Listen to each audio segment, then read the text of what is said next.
What if I told you that the engine driving modern capitalism wasn't actually greed, but a deep-seated religious anxiety? That's the wild idea at the heart of Max Weber's classic work, The Protestant Ethic and the Spirit of Capitalism. And today, we are going to unpack it. So our story starts with a puzzle, a real head-scratcher that the sociologist Max Weber just couldn't shake.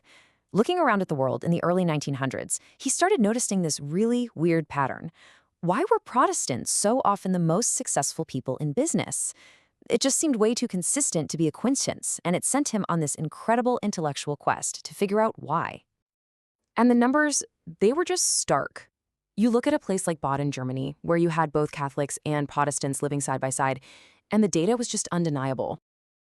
Now, for Weber, this wasn't just some random historical factoid. It was a clue, a really big one. He was convinced this economic gap pointed to something much, much deeper, a fundamental link between what a religion taught people to believe and how they behaved in their economic lives. There was even a common saying at the time that seemed to capture this.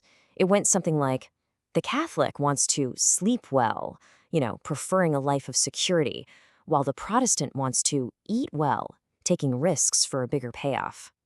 But Weber knew, come on, it's got to be deeper than that. The real answer wasn't just about wanting more stuff. It was a completely new way of thinking about the meaning of work and money itself. So to really crack this case, Weber had to first pin down exactly what this new mindset was. He gave it a name, the Spirit of Capitalism.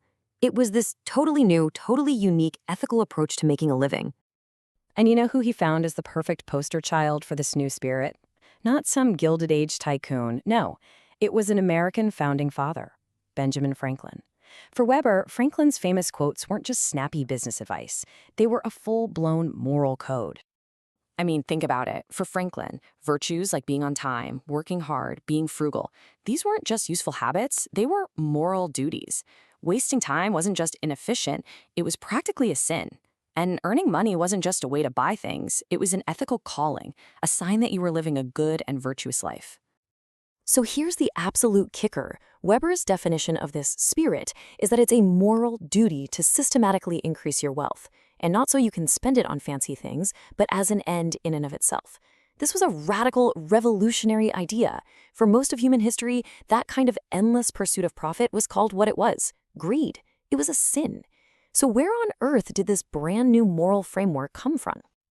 So if this was such a new idea, where did it come from? Well, Weber traced it directly back to the ideas that exploded out of the Protestant Reformation. The absolute key concept here is the calling. Now, Martin Luther got the ball rolling with the idea that your everyday work could be pleasing to God, but it was the Puritan sects that came later, especially the Calvinists, who basically put that idea on steroids. They believed your job, whether you were a baker or a banker, wasn't just a job. It was a specific task assigned to you by God himself, and doing it with everything you had was your highest religious purpose. This was a huge, huge shift in thinking.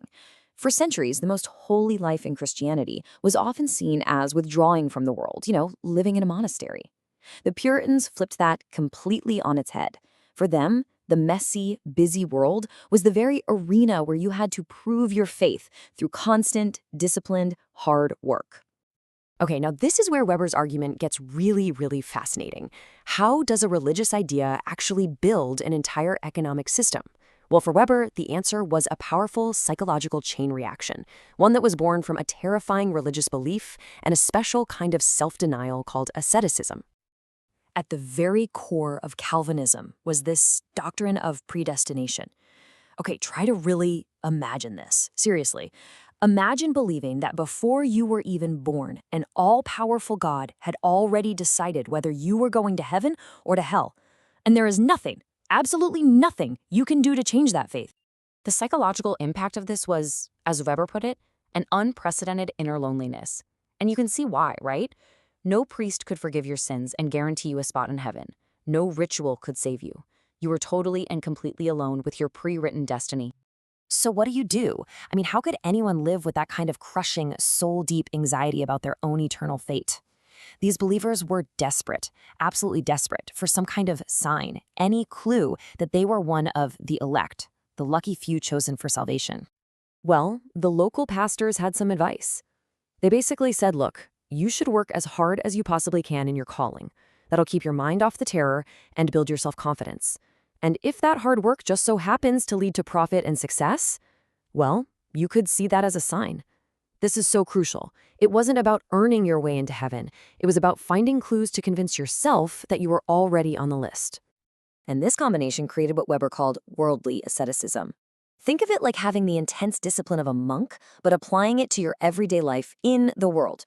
You had to work tirelessly, but you couldn't enjoy the money you made on luxuries or lazy pleasures because that was a sinful temptation. So what do you do with all that profit? Well, you have to reinvest it back into the business. And boom, you've just created the perfect capitalist entrepreneur, a person religiously compelled to work, save, and reinvest, constantly growing their business, all for the glory of God. Okay, but what happens when the powerful religious faith that built this whole system starts to fade away? Well, according to Weber, we're left with its legacy, something he called the iron cage. See, over the centuries, as the world became more secular, those deep religious motivations began to wither away. But, and this is the key part, the system they built, the habits of mind, the relentless drive for profit and efficiency, that didn't go away. The why disappeared, but the what stayed right here. And this brings us to Weber's big, famous, and kind of terrifying conclusion. He said we are now all trapped in an iron cage. We are born into this massive economic machine that basically forces us to live by its rules. That intense pressure to work, to get ahead, to be productive, it no longer feels like a spiritual calling. It just feels like, well, modern life. The original spirit has escaped the machine, but we're left rattling around inside the structure it built. And that just leaves us with one final nagging question. How much of our own modern work culture, our ambitions, our hustle culture, our constant anxiety about productivity, is really just the ghost of a Puritan's desperate search for a sign of salvation, still haunting us centuries later? Something to chew on. Thanks for tuning into this explainer.